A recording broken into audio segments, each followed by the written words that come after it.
Did somebody say they wanted some homemade cinnamon rolls with an ooey gooey cream cheese frosting? I think so. Hey sunshine, it's your girl Tish Kanani, and this is Cooking with Tish. Before we get into the cinnamon roll video, make sure that you like, subscribe, and share both my channels at Tish Kanani at Cooking with Tish. So here are the dry ingredients that I used for the dough. Everything was room temperature except the milk. It was warmed up. So make sure that you pause the video here so you can get the exact measurements. Let's get started. I took the warm milk and I added that into my mixer along with the dry instant yeast. I took the 2 room temperature eggs and the granulated sugar and I added those as well. Then I took about a 1/3 cup of margarine or salted butter. In this case, it was salted butter. I used my whisk attachment and I started off low. I just kind of let it catch and then I slowly increased the speed until all the egg yolk was broken and everything was incorporated.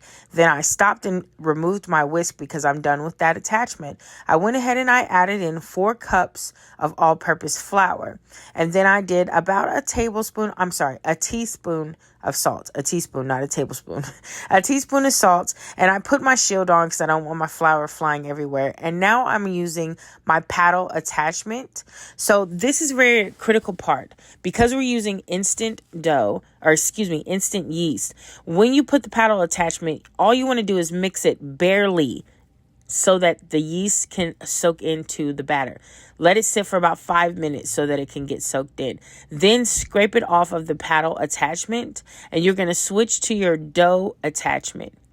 So the only purpose of that paddle attachment was just to get the yeast incorporated with the flour mixture.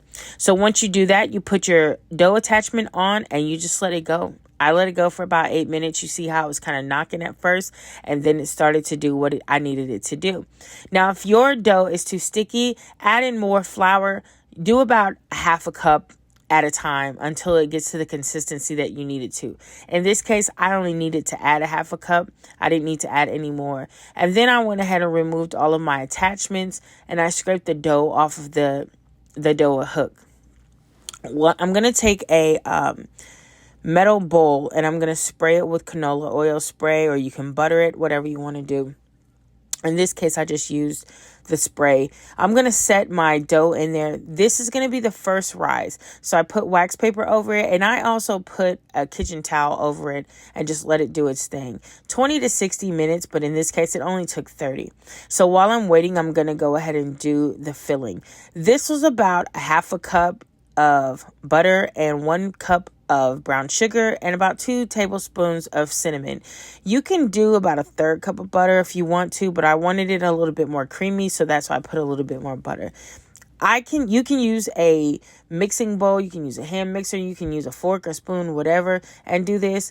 I was doing a few other things, so I went ahead and used the mixer. I stop it halfway through because obviously the paddle is not going to go all the way to the bottom or the edges. So I go ahead and scrape everything so that it gets everything incorporated to the best of its ability. And then once it's done, I'll go ahead and just do the last and final part if it's necessary. In this case, it wasn't really necessary. If you look on the side, I had a little bit of cinnamon that needed to be mixed in, but other than that, it did a really great job. I went ahead and set this in a ramekin bowl and just set it aside until the dough is ready, and I roll it out and put it on as a filling. So now that the dough has risen, it's about 30 minutes later. I take my pastry mat and I put flour on the bottom of that, and I'm going to pull my dough out. It didn't necessarily rise the way that I wanted it to, but it's okay because I'm going to do a second rise.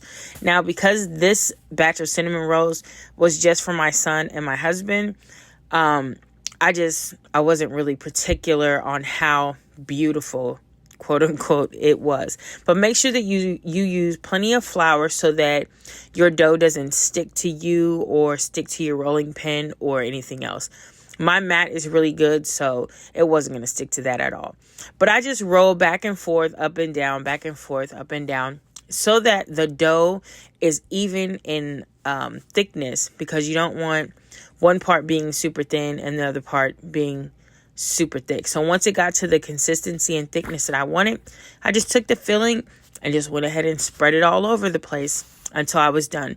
Most of the time, I roll the long way, so I should have started from the right side of this video and rolled down towards me, but instead I wanted just short batch. I didn't want a whole bunch of cinnamon rolls, and I just went ahead and rolled it. And as I was rolling, I kind of soften the edges, and then of course I move it over when it's in front of me, and I just roll it to make sure that it's the same size consistently, and then I kind of tap those edges in so that they're not just weirdly out there. You can cut those edges off. It's not going to be a problem.